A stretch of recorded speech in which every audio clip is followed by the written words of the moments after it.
Thank you, Roger. Appreciate that. And thanks to everyone for joining from home. I'm actually relieved to know that there are so many people joining because there is no reception afterwards. And I'm just pleased that people are interested enough to come for the content. Tom, thanks very much for your work on the finances. I know it was a tough end of the year, but I'm really sure that the steps we've taken will ensure the long-term stability of the association. So thank you very much for your work.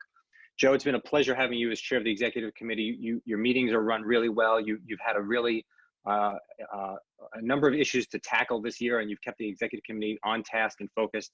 I appreciate your leadership and your friendship, and I'm looking forward to working with you again in your role as a vice president. Now, normally we would be in the meeting hall in the middle of what's usually a very busy time of year at the association. And most of the spring events have been postponed, so it's going to be a very exciting fall and winter. But we also know that most of the building would normally be quiet in the summer, even under normal circumstances. There are not going to be any meetings or gatherings or events or conferences at the City Bar until September at the earliest. The good news is that we're using this time to develop a plan for the return to the building.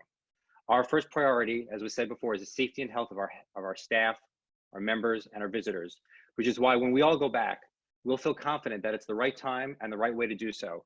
And that might be the most important thing that I tell you tonight. In the meantime, as you've heard, we're very busy, and the association has been very busy all year. You're going to hear from Roger shortly about the incredible work by the projects of the City Bar Fund, the Justice Center, the Van Center, the Office for Diversity and Inclusion, the Lawyer Assistance Project. He'll talk about this activity and activity by our members and our committees. You're going to listen to him, and you're going to wonder, how did he possibly get all this work done?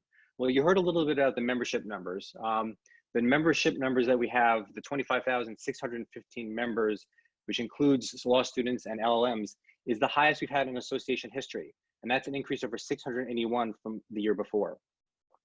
We also have a very active roster of committee members, and we have more and more people applying to committees and being seated on committees than ever before.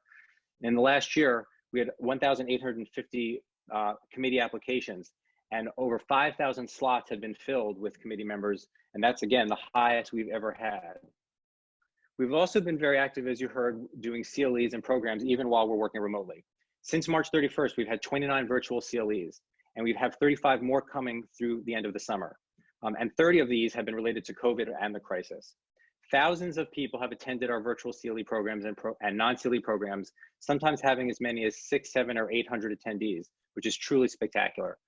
We also have non-CLE programs, which have been offered, by the way, to law students in the New York area for free. We have the Environmental Law Committee. They managed to have an Earth Day celebration, celebrating the 50th anniversary of Earth Day on April 22nd, with 250 people participating virtually.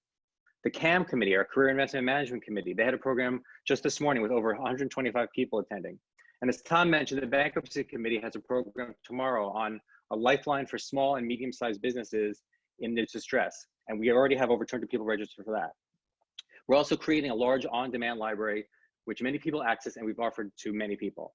Now, it's great that we've moved into have our committees working remotely, that we're doing our programming remotely, but we don't want to make this permanent or normalized behavior. We know we need the in-person dialogue, the debate, the camaraderie, to sit across the table, and we will come back to that. We do need the connections that start from the chance interactions that happen in the buildings, at the events, at meetings. And so we're very excited to have our chance to come back for that. Now, each year I get to mention the staff, the incredible staff that does all the work that makes this happen. And for the first time, I can use this technology, if I don't mess it up, to show our staff. Usually I call them out, and I'm able to call out some of their names, but you may not have met some of them. This is our senior staff, the people who I work with day in and day out, listed alphabetically.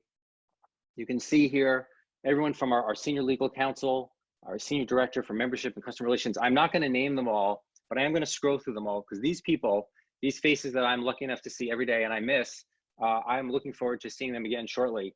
We have many Zoom meetings, we have many conversations, and this is the team, my team, our team, that keeps everything running and has kept everything running even while we're sitting remotely working from our various places.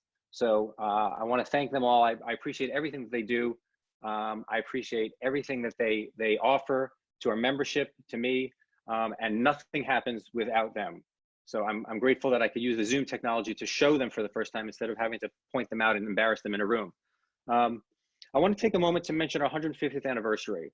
I want to thank everyone who supported it. I especially want to thank Brad Karp and Sam Seymour, who had the initial efforts on the fundraising. There were a lot of celebratory events, and a lot of that has been moved to later in the year. There will be time for celebration. It is the perfect time to check out the website on the 150th anniversary. We actually have a timeline, a City Bar timeline from the beginning to present day. There's videos of dignitaries and who have put their City Bar stories online, including Justice Ruth Bader Ginsburg, Chief Judge Robert Katzman, and Chief Judge DeFiore. All of them have given messages, and some of you have given messages, told your City Bar stories. They're posted on the website. I please encourage you to take a look on our homepage and look at the 150th anniversary link. And you can submit your own City Bar story, and you can do it from the comfort of your own home. So I really do encourage that. Speaking of the City Bar story, I do want to say a few words about Sheila and what a milestone it is for her to be the first woman of color to be president of the City Bar. But more importantly, I met her my first couple of weeks on the job 7 years ago.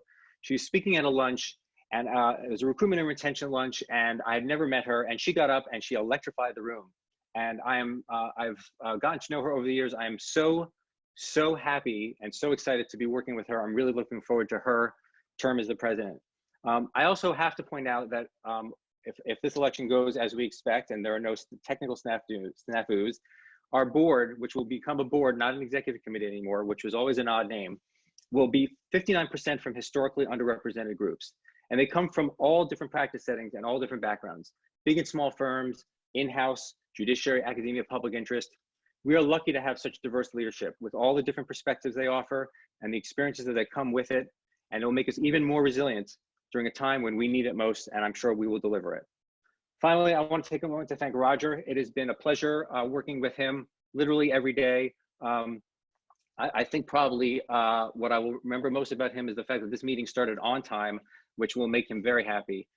Roger has put his heart and soul and sweat into this organization, and we are very, very grateful to have him as our president and shortly as our former president.